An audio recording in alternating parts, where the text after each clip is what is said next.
Well. It's Tuesday, November 19th. It's 7 p.m. Eastern Time. I'm Bob Harris. This is the Hot Seat in the Audible YouTube channel. Thanks for coming by. We're here every Tuesday night at this time. Appreciate you coming. Appreciate you coming on Saturdays, too, for the Ask Me Anything live stream. Have a great guest here, as you can see. One of the best known to man. But first, hit the subscribe button, notification bell. If you haven't already done those things, we appreciate it when you do them. Subscribe to all the good stuff at Football Guys. Go to footballguys.com. That's the website. And so we're here to talk about the waiver wire and whatnot. It's a Buymageddon 1, first week of the many buys, weeks 12 and 14. So it's going to be tough to navigate. We'll help you through that to the degree we can. And by we, I mean me, Bob Harris, and the great Matt Waldman, author of the Rookie Scouting Portfolio, my Football Guys colleague, and host of another podcast that we do that we don't say the name of here because Joe will get mad. It's known as the Sorry Joe podcast. There aren't enough sorries for that one. Hey, Bob. Pleasure to be here. Appreciate you coming on. So every week, as everyone knows, hello, everybody in the chat, and good to see all you. You know, we'll hit the questions here. We're going to talk about some of the positions of interest. We'll get a couple newsy things first, though. JB's grandma here. Love that. Hi, Rachel. See you in a bit. So a couple news things, Matt, before we get into the free agents, and we'll get to your questions when we get to questions. The changes in New York for the Jets are ongoing.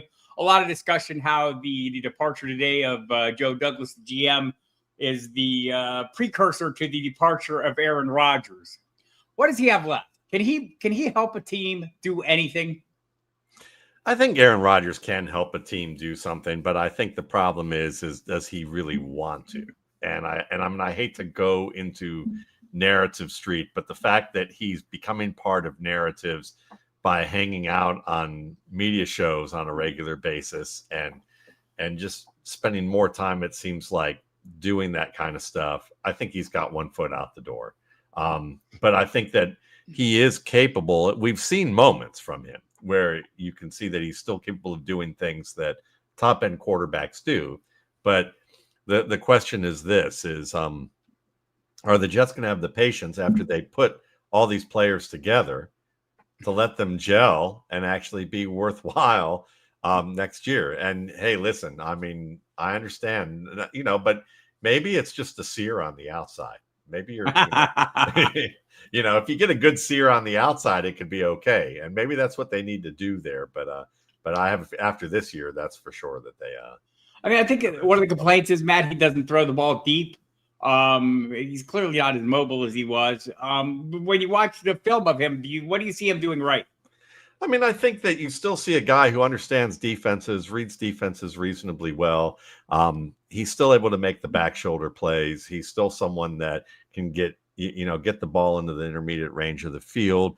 He does a really good job of just setting up players for success if he can just get, he's only been with Devonta Adams for about a month, right? So again, there's a lot of adjustments that are going on here, but he's someone that thrives off hyper adjustments, and he doesn't have the teammates with the experience to really work off of that, other than Alan Lazard, who he connected with, earlier in the year repeatedly. So I think that when you look at it from this perspective, he just needs a year to get on the same page and another year removed from the Achilles rehab.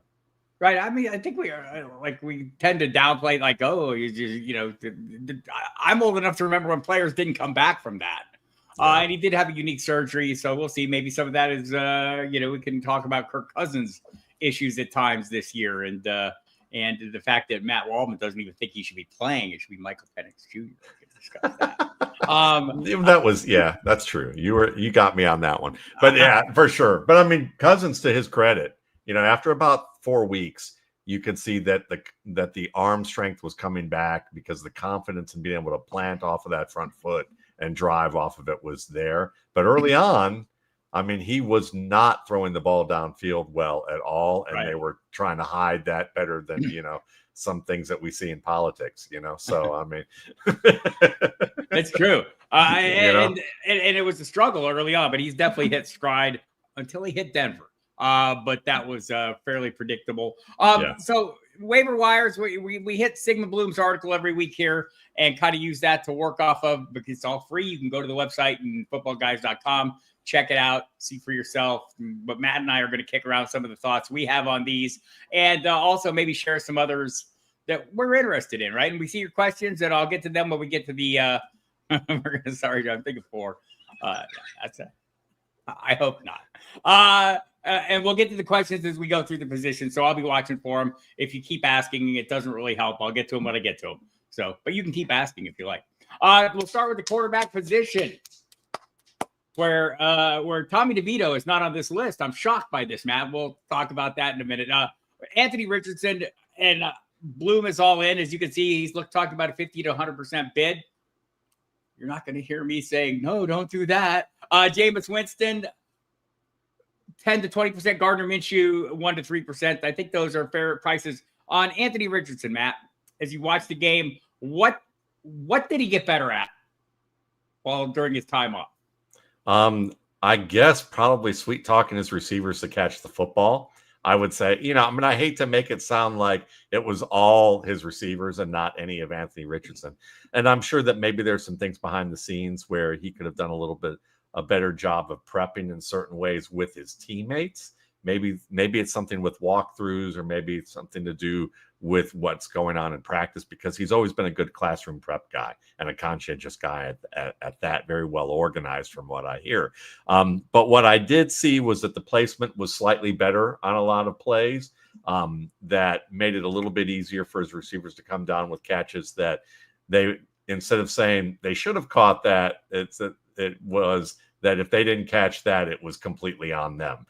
So we saw good manipulation on his end, but a lot of it was stuff we saw from the Houston game. If you ask me, good manipulation of defenders, placing the ball while there's defenders he's wearing like a coat, or he has them in their lap, and he's still being able to make the plays.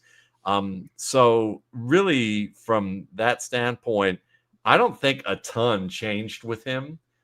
Even old Dan Orlovsky talking about the big drop and the big dip and going over that for like 5 minutes on the X machine. He's still doing that and still throwing accurate passes. So again, the mechanics, sometimes people overblow, and I think he looks fine. He's just probably, whatever it is that they asked him to do behind the scenes, maybe the team was a little bit sharper with him doing that. I'm going to be controversial and say nothing changed. Not a damn thing changed. Sorry, Joe. What changed was they put him back in the lineup. And if your whole goal in drafting him, realizing he needed to develop, is developing him, it was stupid to set him on the bench for a couple games that turned out to be losses in order to get wins from Joe Flacco, who is going to be where next year? Not in Indianapolis. We'll see where everyone else is. Yeah. We'll see where everyone else there is. But I think, this is the kind of mistake. And I know you and I have talked about it, and the owner there can be impetuous. I kindly suggest Bob's wayward son, Jim. Bob's wayward son, Jim, and not mine. But Robert Ursay, see you. Yeah. But yeah, so we'll see where this goes. But as for playing him or bidding on him, I think he's the guy we drafted him to be. But we should have known that he was not going to be that every week. That he had a wide variance in his likely range of outcomes, and I'm hoping he can dial it in and get better. I put him in all my lineups this week that I had him because I felt like a coward if I didn't, and I was going to take my punishment after recommending him so highly all offseason. It worked out well. I hope it works out well in the future. But he is that quintessential upside play. Jameis Winston, a little bit of that too, except there's more to it, Matt, for him. I look at the pass attempts, 41, 46, 46. There's a lot of passing going on for the Cleveland Browns. What do you see? Yeah, I think that's likely to happen. The only question that I have is when you look at the remaining schedule, say, versus Anthony Richardson. With Richardson, certainly you look at New England and Detroit and Denver, and none of that looks very good. But then when you start looking a little bit deeper into the players that may resemble Anthony Richardson's style, just not as far on the extreme end that Anthony Richardson presents in terms of arm strength and movement. The guys who could run and the guys who could throw it deep and had a couple of receivers he could go deep with performed well against a lot of those defenses that Richardson's facing. When you look at Winston, Pittsburgh, you want to face Pittsburgh twice, Denver once, in between, in between that, and then Kansas City. Right. That doesn't look all that great to me. He may No. be throwing the ball a lot, but it may be a Cooper Rush like 350 yards, 1 touchdown type of deal at best for him in a blowout. And also, if you count interceptions, then he could be in for a bad week. So I'm not as much in love as with Jameis, even though I think his receivers are a little better than what we're seeing with Indianapolis. Indianapolis is kind of their receivers are up and down. Part of it is because Michael Pittman can't reach his hands over his head without like probably screaming in pain. And then outside of that, I mean, you certainly have Downs playing reasonably well, but you don't have a tight end that's really a top quality weapon. So AD Mitchell variously shows up and and down, right? And Alec Pierce is what Alec Pierce is. So I like Gardner Minshew, break glass in case of emergency. Let's say you had to break glass. Let's say you were in a position to break glass. Would you break that glass, or does the Tommy DeVito glass appealing at all? I'd say both Tommy DeVito and Minshew are a little more appealing than Winston, as much as we know that Winston can make it look like he's a 5-time All-Pro on one throw and then look like a guy who just, slipped on the grocery store floor, with a vat of butter that he broke, So where are you eating in Athens this weekend? I don't know, because I haven't been there in a while, but I would say, if you just want something quick, Euro Wrap's got really good fries. That's what I would say. The stash is looking good, Grandma. Last Resort's pretty good. I would say that's always been a good place. But yeah, I mean, I think when you look at where, these two teams, the Vegas has Tampa, they can't stop quarterbacks. Atlanta hasn't been all that great lately. Jacksonville, New Orleans, these guys, you could probably get decent play out of Minshew from that. But then when you look at DeVito, his schedule's even better because they got Tampa, Dallas, New Orleans, Baltimore, Atlanta, and the Colts. I would probably take a chance on DeVito only because when you look, I watched his game last year, watched his play last year. He's a good anticipation thrower. He doesn't have a great arm, but he can move around in the pocket. He seems to play relative mistake-free football. So I think that while a lot of people say, oh, they're just trying to get Jockey for the number 1 pick because they're elevating him over Drew Lock, they might realize that they want to see what DeVito has, and they can always go back to Lock. So I would say based on the early matchups, I would go with DeVito. And if it doesn't work out, then you can get Lock because he'll probably be available. And then you know that you're likely going to have an upgrade if DeVito is awful. Whereas with Minshew, it's kind of like a low ceiling, mediocre floor. And Jameis is just an elevator that's broken that you have no idea where it's going to go. And I think we both feel that the change of coaches or something brought some instant wisdom to a Raiders franchise that's for some reason decided not to go with Desmond Ridder, which both of us feel like might not have been the best move. John Bonneville torturing himself on the streamers to Geno Stafford. I know. Yeah. Like, I think Average is the answer there. If we're streaming this week for me, Josh Allen's on bye week. Who to pick up? Drake May versus Miami, Caleb Williams versus Minnesota, Sam Darnold versus Chicago. I would say if you're going to go for the high end, I'd go Caleb Williams and ride the wave. I watched him this yesterday, and I felt like they did a much better job of planning that offense so that he could get off to a hot start. There was a lot more continuity with plays where he was they used their weapons right. They used DJ Moore as an extension of the ground game and didn't really throw anything more than 5 yards downfield to him. Like his first 9 targets literally were six catches that were like hitch, crosser, fly sweep, screen, RPO. And that's probably best for him right now because his route running is suspect in terms of what he's doing conceptually with Caleb. But I would say Caleb took his shots with Rome Odunze downfield, looked really good. Because they were doing a lot more with the short passing game, they were able to counter any type of pressure. And Minnesota likes the pressure and blitz. So it's a risk-reward thing, but Caleb also has shown that he's very good at avoiding pressure as long as he doesn't have to wear himself out doing it every down. And that's what happened last week, because he didn't have to do that. And he had a huge run. So you get the rushing yards with him too. And I think you're going to get more of that with him. Whereas with May's not bad to consider. It's just that his receivers are kind of an unknown up and down thing. We're going to talk about some of them today. Exactly. And then I think with Sam, the Bears have been decent, as a unit. If you're going to go safe, it's Sam Darnold. If you're going to go upside, it's going to be Caleb Williams. Yeah, I think I always have concerns about that. The dichotomy there. The Viking secondary is horrible, and the other part is pretty dangerous and not quarterback friendly. So that's my concern there. But I don't disagree with you. I do like May's running ability, but I think that's kind of taking a chance, reaching a little deep. I'd probably go Sam Darnold here. He's like Will Levis's smarter cousin right now. I like that. I like that. All right, let's see if we got another quarterback question here before we move on to another position. Why is my phone talking to me? Maybe it's Drake May calling or Will Levis calling. Might be Drake May. Might be Will. John Bonneville also interested in what he saw with Caleb Williams. Get May some protection and a weapon or two, and look out. Says. Yep. I think we're all there, right? Yeah. Well, just like since you're here, because I need to know, what's the tippy top of the quarterback class look like this year coming up? 25.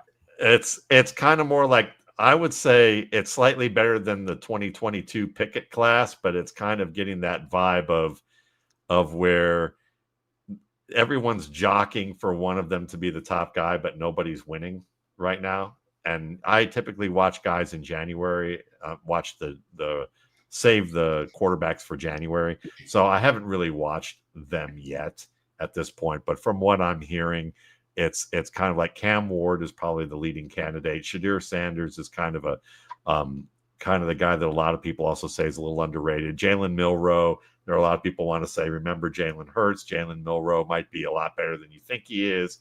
So you've certainly got, you've got some toolsy guys in this batch, but a lot of people say none of them would have been number one picks in last year's class. All right. So everybody, if you just tuned in, I'm Bob Harris. Hi, how are you? That's Matt Waldman. He's here too. You can find us both at Football Guys. Matt, also the author of the Rookie Scouting Portfolio. You can find his article today. Top 10 is available at Football Guys right now. My notebook will be there Thursday. We all both have articles coming up almost daily. And of course, you can catch us on Mondays on the special podcast that shall not be named. You can also catch me on Sirius. The Profane Cast. The Profane Cast. You can catch me on Football Diehards on Sirius XM Fantasy Sports Radio Monday, Wednesday, Thursday, Friday nights 10 to midnight, Saturday nights 8 to 11, Sundays with Jeff Mans from 11 to 1 p.m. Also, every morning, me and Mike Dempsey, 5:30 a.m., the Daily Update podcast is available to you. 10 minutes of fantasy goodness or something thereabouts. Fantasy goodness adjacentness. Running backs, Matt. Bloom's list. And again, if you want to read the full article, get all Bloom's analysis on these, go to Football Guys right now. It's totally free. You can read this to your heart's content. Trey Benson, the 15 to 30 range. Roshan Johnson, who has, I'm going to say, got me just enough touchdown equity to get you the occasional win. Cam Akers suddenly in a spot here. Jalen Wright and Blake Corum. I want to ask you about Cam Akers. Aaron Jones seems like of all the guys ahead of these other guys, Aaron Jones seems like the one that's maybe the shakiest, maybe the best, but also maybe the shakiest. No, James Conner's the best. Everyone knows that. But seems like he's wearing down a little bit. Yeah, I think he is. And I think that probably Cam Akers is your best bet out of those. He's probably the most accomplished runner of the guys in that group in terms of NFL experience. He's also in the most stable offense. And then when you take a look at who he's facing, really the Bears, I would say with the Bears twice, you got Atlanta, Seattle, Green Bay. I think that you have a pretty good schedule up there if you want to take a shot at him. Whereas I think Benson's kind of that high upside, low floor type of play right now. So I would say maybe, you can take a shot at him. I like what he does, but I just don't know if the opportunities are going to continue to grow for him as the season goes on or not. And it's also it's not just that. It's really Kyler Murray. Is Kyler Murray going to play well, or are they going to get behind? And then Kyler Murray's going to basically steal a lot of opportunities from their guy. Blake Corum's intriguing, mainly just because can Kyron Williams stay healthy with the workload that he's been getting? Now that everybody's back in town in terms of the passing game, now the ground game should probably open up even more. And you have some games that are probably going to wind up being close, so that they can factor. So I think that there's some potential there. But who else was on that list with Bloom? I'm going to it was Roshan Johnson. It was Jalen Wright, who's kind of like they're all contingent upside guys to me, right? The whole batch of them. What about this week? A guy that's not on the list, Dylan Laube. If we're the Raiders, we've got Alexander Madison left the game last week. We had also Zamir White. Look how far the mighty have fallen that I can't even grasp at his name. The guy who's going to beat out Josh Jacobs might be a mental block to me. So give us some thoughts on Dylan Laube if he got an opportunity. I was a big fan of what I saw on tape from him in New Hampshire. He can catch the ball very well. He's quick. He's someone who's savvy between the tackles, a good route runner downfield. He's the type of player that you could see becoming eventually becoming kind of a middle-class Austin Eckler type of player. He only got one touch in a game a while back, and TJ Watt stripped him of the ball, and that was that for him so far in the season. I would say, as much as speaking of stripping the ball away from people, Amir Abdullah, who lost his opportunity to be a starter because of that, is someone who probably will also get a good chance. He had a touchdown in the receiving game last week, but I could see him and Laube splitting time. And Abdullah is, kind of the savvy veteran. And when you take a look at the schedule that they have, again, Tampa, Atlanta, Jacksonville, New Orleans, after they have to deal with, Denver and Kansas City. So if those guys remain out, then you're taking that bet. But I would say I would not be wanting to bank on Raiders running backs for the next 2 weeks. That is correct. And by the way, John, he was inactive for this game. He didn't get any snaps. Yeah. So it was just a numbers game for him. I got that $2 Dylan Laube in the subscriber contest. Me too, Lester. Yep. Me and Lester are left building Dowell houses probably at this point. I think Dempsey's still in that thing.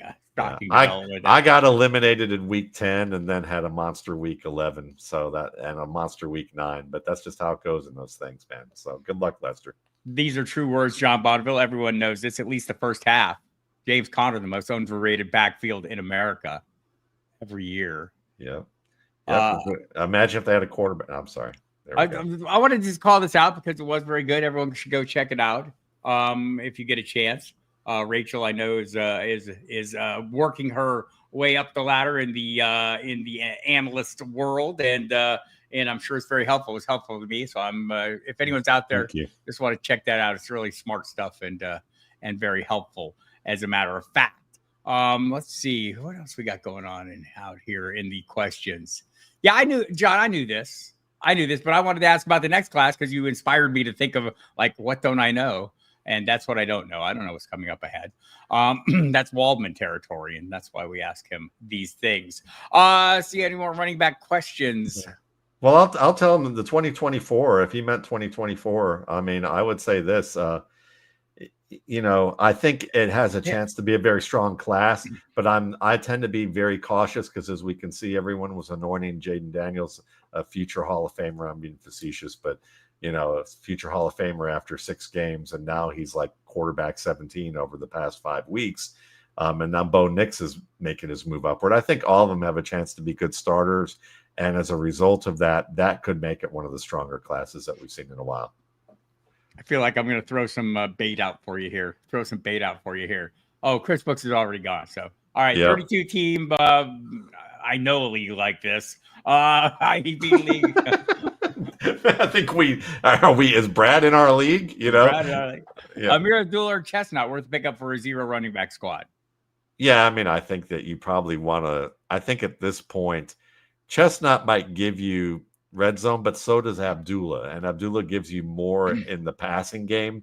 So I would probably stick with Abdullah as much as it makes me cringe a little bit. Yeah, Spears in the concussion protocol, so that might Yeah. open a little bit of a pathway for Chestnut. But we'll have to see. Like, I know you have to make a move quickly, and we don't have any good information. I haven't heard a word about the status on White or Madison. I know White was designated questionable return in game, and Madison was ruled out.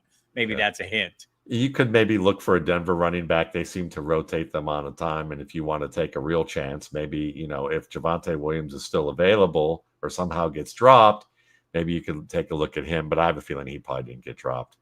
All right, more rookie talk. All right, let's look at the wide receivers this week. And I have some additional ones. 2 Blooms again.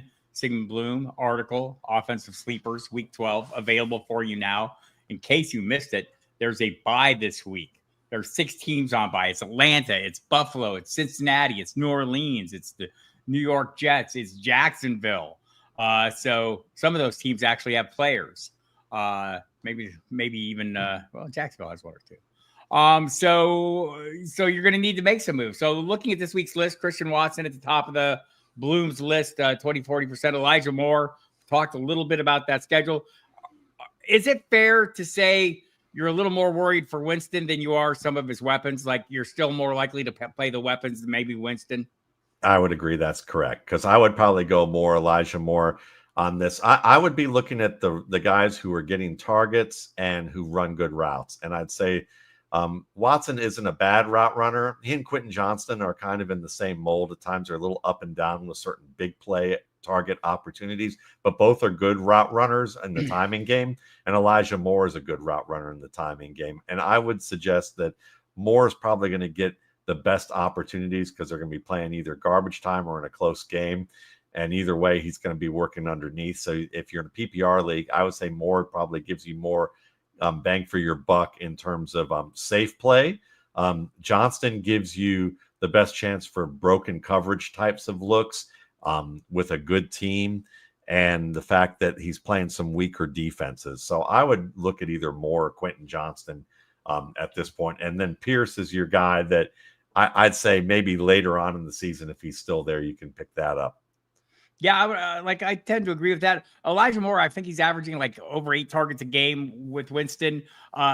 Also, 10 targets a game for Jerry Jeudy, who came up with a huge game. Also, plenty of targets, and that's why I have me looking at the volume. It's like, again, over 40 pass attempts every single game. We'll see if that can continue.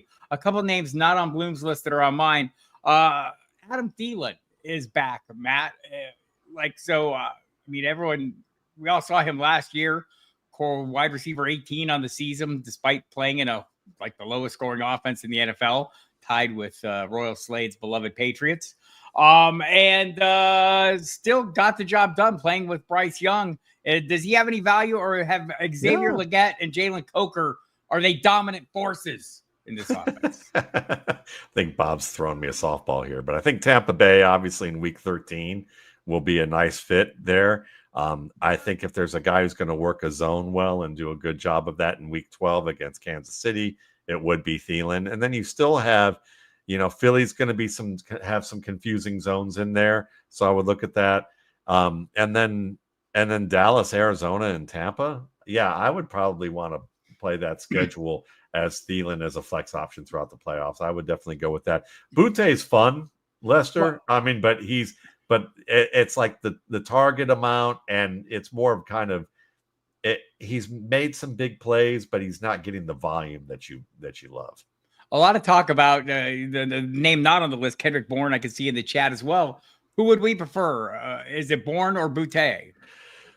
I think, obviously Lester feels like it's Butte on that one, but I think that the question is Bourne's working his way back in, and as a result of that, are they going to lean on him more often? And I think that that's the bigger bigger thought. I think Butte's talented enough that it's a dead heat, just because how much healthier is Bourne right now. I mean, like, is he Pollard healthy from last year and just kind of working his way through it, or is he really fully there? And I'm more inclined to think that Butte's probably the safer bet right now. And that's fair. If Demario Douglas is available, that's your target people. Yep. But most leagues I'm in, he's not. So I just saw an interesting question here. Let me go. Oh, there's a comment from Johnston here. Matt Waldman might agree with this commentary. Yeah, that was also on my social media. I even showed the video on the top 10, and that's just, that's the thing he doesn't do well. But timing routes, he's a slot receiver trying to play him outside. But he can break, if coverage is broken and they have enough good talent at receiver and with this offense to cause coverage breaks where he's wide open. And if he just has to track the ball over his shoulder, he's fine. He has to do what McConkey did late in that game, jump back and high point the ball in tight coverage. That's not his game. Unfortunately, that's what they thought his game was. It was like they're buying a Porsche and then they realized that they just got a sticker instead of like the actual car. Give him a hand. There we go. Yeah. He needs a third, maybe. Drop Dell for Christian Watson or Jameson. I'd go for Jameson Williams. I would too. Just because not PPR. Goff, that too, even because Goff, he's a big play guy. Goff's efficient. The run game's strong. They got the best offensive line. Watson has to compete more with more guys. Laporta was out last week, so you look at that. I think Williams is the guy that is going to only continue to get better out of that group. Are you talking up Lad McConkey again in your article today? Oh, I talked to him. Yeah, I did. As a matter of fact, again, because he was wide. He's wide receiver 8 in the past 5 weeks, and lo and behold, I got a bunch. Easy now. I got a bunch of sorry Joe for saying he could finish as the leading wide receiver for that team and possibly be a wide receiver 1 and go all in on him. So I'm I usually don't like feisty about that. I usually don't like 7-year-old receivers, but I think he's very good. Well, he smiles a lot, so he's cheerful. You can't help, even you and your like, crusty self, he's making you smile. So yeah, like he is. It is remarkable to see him out there doing his thing. But you had some specific points on our pod Monday that you had some concerns about. Yeah, and before I answer that, I'll say Akine is probably the one that you just never know what you're gonna get out of him. But he's done well the past 4 weeks. He's a touchdown guy. Yeah. Elijah Moore's the safest bet. Akine is the one that's probably gonna end up doing it, and you're probably gonna want to slap one of us for not recommending him. But it's just he's a little bit iffy. But Moore's But me and Dempsey talked about him a little bit, and like both on the show last night and I think on the podcast this morning. It's more like a DFS tournament play guy, right? Like, you need a touchdown on the cheap. He's probably it. So, but he is coming on. There's no denying. The touchdowns are happening. It's just we all know that's not a sticky stat. So, all right, go ahead. So you like Elijah Moore out of this group? Yeah, I like Elijah Moore, and then with Lad McConkey, I mean, the big question that I have is Tony Romo, I think, pointed out a number of weeks ago that the way that he is as a ball carrier, that when he gets tackled, he kind of gets compacted like an accordion, and it's hurt him. And I just wonder and he's been playing hurt for a while now. So I wonder if he's going to be able to fix that. That's going to be a hard thing to fix. And I wonder if he's going to be able to stay healthy long-term. It's a minor concern the more I thought about it after Monday, but it is one nonetheless. Would I drop Dell or Downs for Judy? God, I would really hate to drop. I feel like Judy's a player you're going to chase points on, and that may not work out that way. But I think Downs and Anthony Richardson are bros, and the way that you see that Richardson will target the deep range of the field, I think you're going to see more opportunities for him and Downs to work out. Dell, I would hate to drop him just as Nico Collins is coming back, because that's going to open things up more for him. Yeah, I was like I've shared the story before, but James Boyd from The Athletic, who covers the Colts, was telling us on the Football Diehards radio program in August, before Anthony Richardson couldn't play and then could again and then didn't, and all those things that I mean, his prediction was pretty, and he was pretty adamant about it. Josh Downs was going to lead this team in receptions. He was sure of it, and that was, when Pittman, everybody was still healthy, and we all thought, well, as things stood now, we're going to be standing. So that connection has been real all over the course of time. So, and on Judy, I mean, that was his second 100-yard game in 2 years, right? Like it had been almost 2 years. I want to say it was late in 22. I think you forgot what Steve Smith said about him. Maybe that's what happened. Maybe that's what happened. Yeah. But yeah, that was a huge game. I do like the volume, but I don't know if like the schedule again. If you miss what Matt said, Pittsburgh, Denver, Pittsburgh, Kansas City. He might help you out in week 16, but it's going to be a rough run through week 15. Kids. And if he's the player Steve Smith says he is, and I tend to trust Steve Smith, even if he's a bit of a, he's a little bit of a loose screw for some of these big name podcasts that he sometimes is on, is, if he doesn't think this guy's, I don't want to say he's soft, but he's certainly not a guy that's going to probably perform well against Pittsburgh. Pittsburgh's a hard-hitting defense, and I've noticed that he's not exactly like, he doesn't play up to tough teams. Yeah, Steve Smith is a national treasure. I had in my way in the day when we were doing the magazines, we had a lot of feature interviews and get some of these players on, and some of the interviews I did, which were really extensive. We would get like an hour. I'd get an hour on the phone at a time with these guys, and I did 2 of those with Steve Smith, and it just like, man, you just like he when you're talking to him, the energy is coming through, man. He's just like a super interesting guy. Larry Johnson was another guy that just like totally wasn't what I expected. He was just like he was way sharper, and I mean, maybe this is like that's on me for having a perception of him based on off field stuff, right? Off field stuff, but super sharp. And one of the first guys back then when I talked to him, there was a lot of people who would like, I don't know, Jake Plummer didn't even want to talk to me. But I hooked him in with some ASU Arizona rivalry talk, and he ended up sitting in his car in a parking lot at his chiropractor for a half an hour talking to me. But Larry Johnson was like the first guy said, man, fantasy football, that's what makes a Raiders fan a Larry Johnson fan. That's what makes a Chicago Bears fan a Larry Johnson. I mean, he got it right from the get-go. But Steve Smith was like, man, the intensity that came through just talking to like for the whole hour, like the entire conversation is like every answer I'm on the edge of my seat. When you interrupt the talking heads at NFL Network during the combine because they want to gloss over the little receiver from Eastern Washington and say, yeah, this guy Cooper, we don't know his name because Chad Ryder supplied them with the information, and they're wanting to skip over it, and Steve's like, wait a minute. And he's like, I want to talk about this guy. This guy could be the best route runner in this class. He might be the best receiver in this draft. And it made me smile because I was all over Cooper Kupp earlier. And so it was nice to catch that at a local restaurant during lunch and seeing him interrupt the staff. And I go, yeah, I'm always going to love Steve Smith because he's going to tell you like it is. What do you think about A.D. Mitchell? What do you think about him? Where's he at? And where's he at now versus where you think he could end up? Is he closer to what he is, or are we kind of seeing what he is, or is there a lot of room for improvement there? There's a lot of room for improvement, still with tracking the ball, still with some route running things that he can do.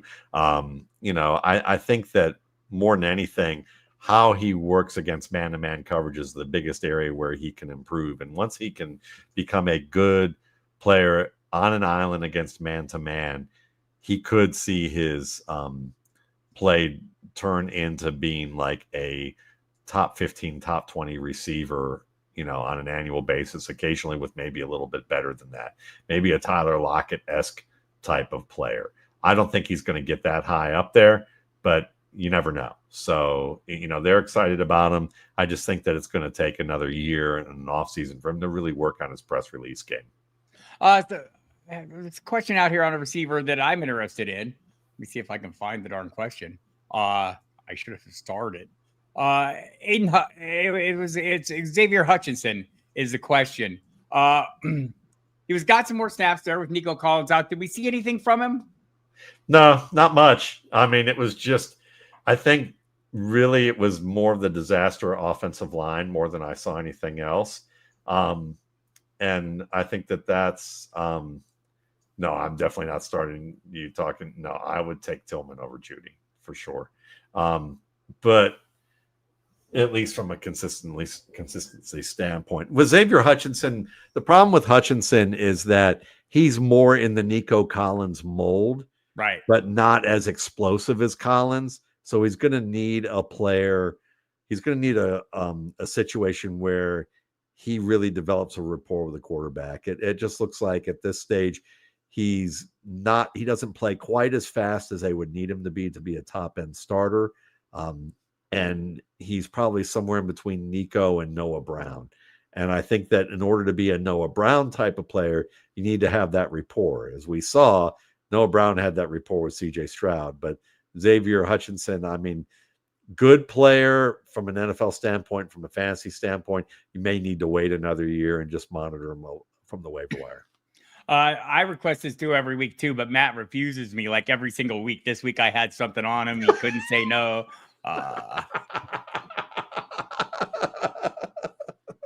Every now and again. I just want to meet this other Matt that you have these conversations with. I don't disagree with this. PC. I would agree with that too. I don't disagree. Sure. I'm not going to go that We're far. We're going to gas up Bob, see if we can get that head to turn red. It's already happening. I have played in leagues with Bob and Sig before. Then you've probably done quite well, Brad.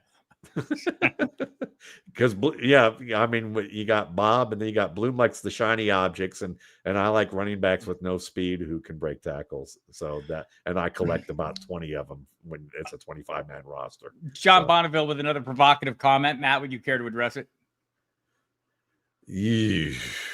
Yes, I would agree that was probably the case. But maybe there's the fact that David Tepper's a felony waiting to happen. So Leggett, Leggett has been okay in a very isolated role for what they're asking him to do. But the fact that you have to isolate him so much and put such an isolated role on him for a first round pick just kind of tells you the story. What is Jalen Coker? What does he do well? What should expectations realistically be for that man's career? He extends well for the football. He attacks the ball well in tight coverage in ways that, Quentin Johnston would really like to learn how to do. He tracks the ball well in that case. He's tough in the middle of the field, so he can work across the middle and make the catches. He's kind of more of like this is going to be I'll put it this way, like a slower Gabriel Davis with hands. In terms of big-bodied, physical, can run some timing routes and make plays in tight coverage. But you'd rather have him as your wide receiver 3. The older reference I would make for him is he's like Antonio Freeman. If you think of Antonio Freeman back with Brett Favre, if you've got the trust of your quarterback, but that's also like a Noah Brown, an Xavier Hutchinson, maybe one day. That's kind of what Coker is. He doesn't have great speed. He's quicker than he is fast. Wan'Dale Robinson, Demario Douglas, or E must be Elijah. Must be. Yeah, it's Elijah, unless it's Elijah or Pop. I mean, Wan'Dale could be okay, but DeVito, you're just wondering who DeVito's going to favor, and you would think it's going to be Malik Neighbors. And then, of course, Theo Johnson or Wan'Dale could be either 2 or 3, and you just don't know which one that's going to be. And I love the nickname Dr. Manhattan. So there we go. I saw another question in here. There was a question at running backs. What was it? Ford or somebody? Let me find it.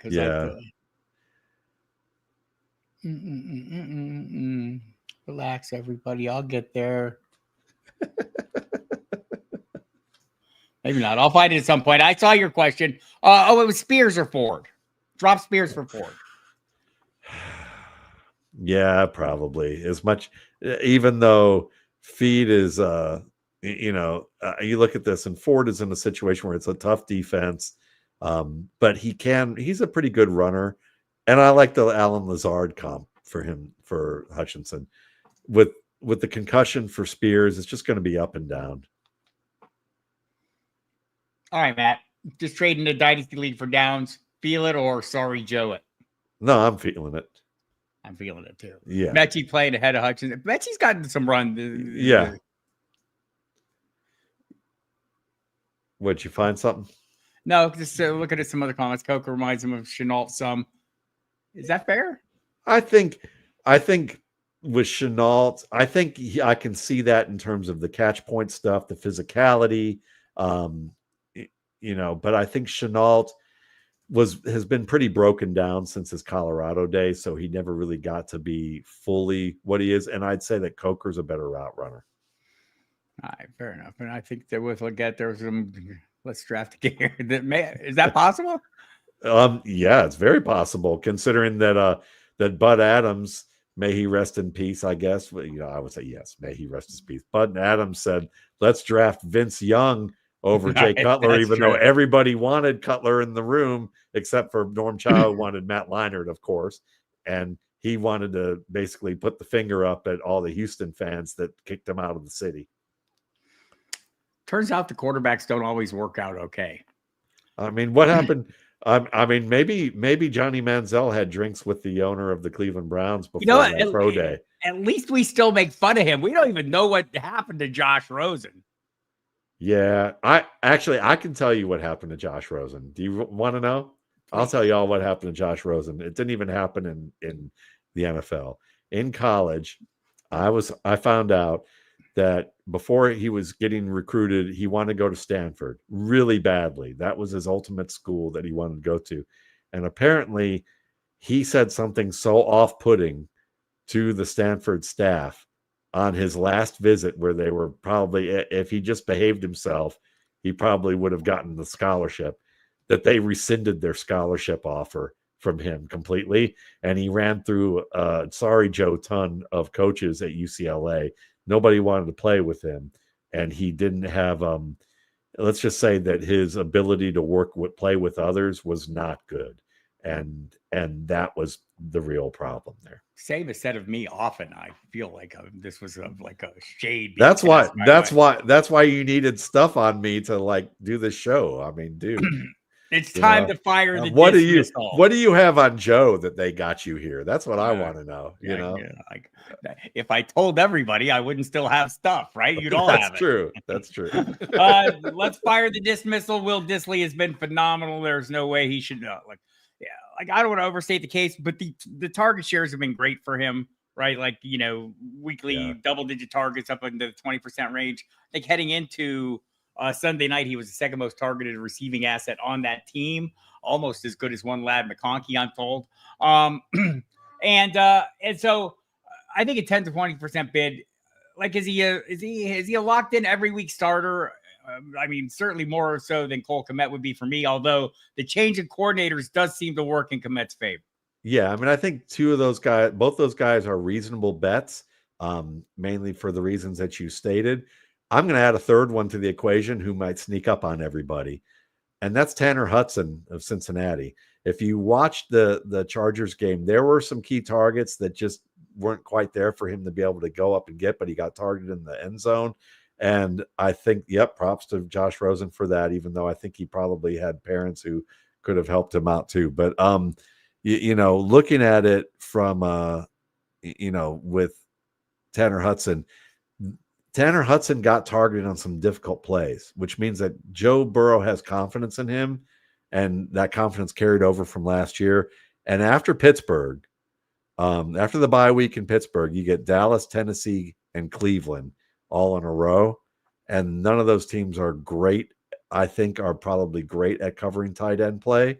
Denver at the end is probably not easy, but still I would give Tanner Hudson a streamer consideration. Yeah, I would as well. And I like, by the way, Zari, hello, Zari. Good to see you out there in the house. Our colleague, Zari Consabedian. Much like Taysom Hill, expecting a healthy amount of power RPOs for Justin Fields.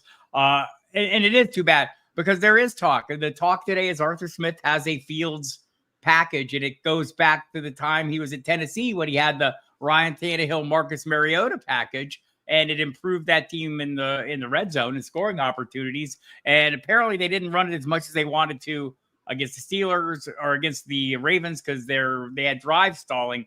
I don't know. That seems a little bit of a dicey play because he doesn't have dual eligibility. It'd be hard to run him out there at quarterback, not knowing he's going to get in a full game. But it is interesting. I'm kind of curious to see how it plays out.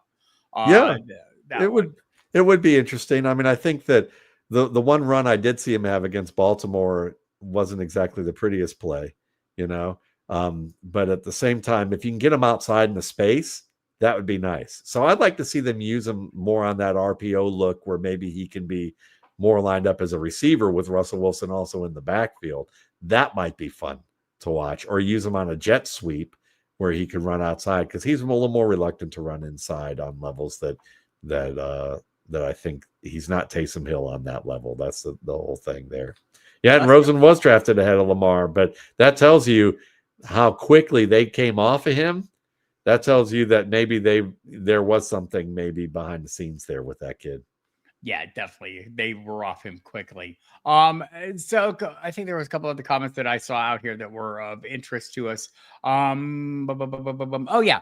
So Jatavian Sanders or Theo Johnson this week or rest of the season. Look, we're not setting lineups on Tuesday, but I'm not playing too many Panthers against the Chiefs this week. No, I think though that they're both pretty even because their schedules are good down the stretch after that. But I would say, you probably want to go with Johnson as the take the chance guy right now. And then you'll see if Jatavian's still available. Jatavian's been good. I just don't like the matchup this week. Rest of the season, I might be more interested in him than I am in Johnson, but that's not a this week thing. This week, Coker or Slayton, rest of season. Slayton had some run with the Cutlets. Caught like what? I think he was his leading receiver over the 6 games he started last year. Yeah, because he was their wide receiver one at that point. This year, I mean, probably not. But I think that Coker's probably the play, and you can still probably get Slayton later. Slayton's kind of like the NFC version of Akine Westbrook. Vikings fans will never get over that. Yeah, never get over that play. Yeah, there's a lot of plays Vikings fans won't get over. Wait till they get Brett Favre. Wait till they get not Brett Favre. Wait till they get Aaron Rodgers to kind of complete the. And John, aren't you a Minnesota fan and you got like this Packer green thing going on with your J? Like you got to get that thing purple YouTube or something. Just does that. YouTube, man, what's wrong with them? They're liking the Packers, doing that to a. So there was a question about the Higgins lotion. I'm not discussing the lotions here today. I've been forbidden from discussing the lotions, so we'll stop there.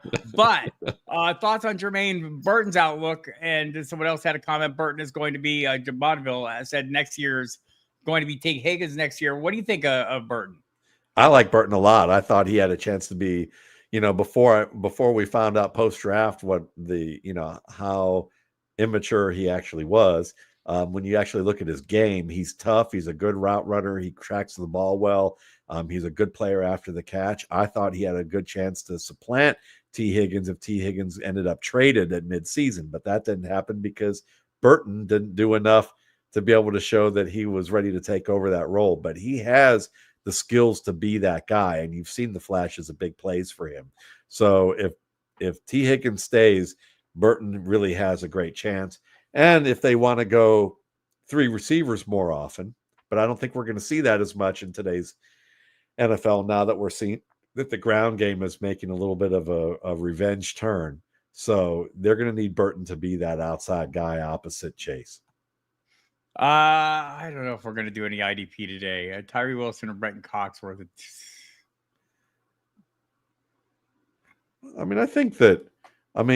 I think Tyree Wilson might not be a bad one to consider there. Just mainly because he's a guy that you can probably get some cleanup with, with guys like Herbert and Hurts, where they may be forced to scramble a little bit if they can get some inside pressure. Tyree Wilson can kind of clean up on that. You also look at DeVito and think, okay, that might not be a bad target right there. And also interior pressure can be bad on Wilson. So All right. Looks like we've done all the damage we can do on the questions for the most part. If you have another one, we'll be here for another moment or so. Royal Slade, very high. And Baker, I think that's an interesting one. We haven't seen much of him in New England. Yeah, Ron he Baker. really hasn't. The talk is that his dad was one of those like overzealous parents, like a little league parent who they were afraid that maybe there were some maturity issues with him as well. And he's been up and down. He was up and down throughout camp, apparently. So I like that as well. Oh, I don't have anything wrong with Packers colors either, but I'm just saying, if you're a Vikings fan wearing Packers colors, isn't that a little bit weird? So that's all I'm saying. Tyrone Tracy's game, he needs to catch the ball better.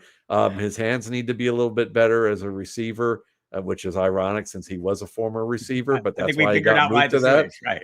But he's done a really good job of pressing creases thus far. I've been impressed with that. I think maybe the pad level, he's delivered the pad level when he's needed to, but maybe be able to get a little bit lower and run a little bit lower.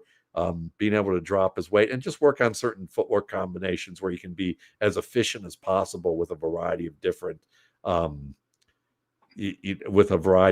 scenarios where you either have to bounce things back outside, inside, and use and be as efficient as he can. And I think that's just more experience than anything for him at this stage.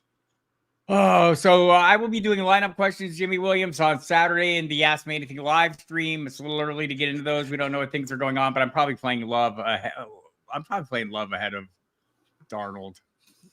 I mean, they're both tough matchups, but I'm probably Geno Smith would like me to play Love.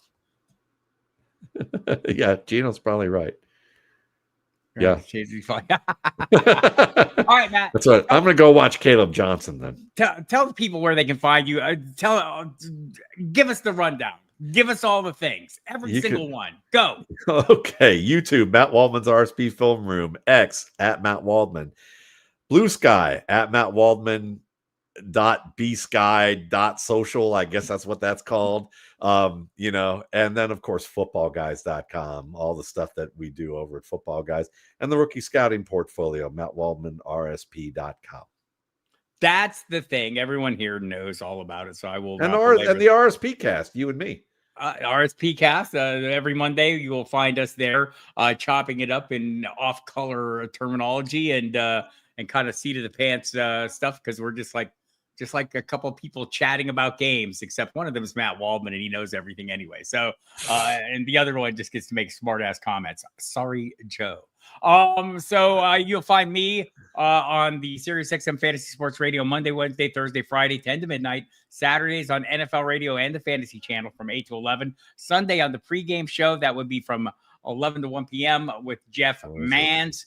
Find me every morning on the Football Guys Daily Update podcast. You can find it on my X feed, also on my Blue Sky feed. Like, I'm with the cool kids too. Look, I was on Blue Sky before all of you. That's right, you were. Now that I know Twitter's taken my or X has taken my links to stuff outside of their own purview and decided to throw it Matt is taking great offense and put dirt over the top of it. I just decided, well, I'll just put videos up there. Here's what I found out about the X, though. Just get 1 or 2 retweets and your numbers go way up. Your engagement goes way up. And same on Blue Sky. Likes don't do anything for you in the algorithm. Reposts do. So repost us if you see us on the Blue Sky or Appreciate on the that. X. If you're still there, I'm still there, and Me too. We're everywhere. We're ubiquitous is the word we like to use. So catch us there. Catch us at Football Guys. Whatever you do, just catch us. We just got one foot out the window with the loot in our hand. That's right. All right. Thanks, everybody. I'll see you Saturday, 11 a.m. Eastern time for the Ask Me Anything live stream. Thanks for coming. Really appreciate your time, and you're all fantastic.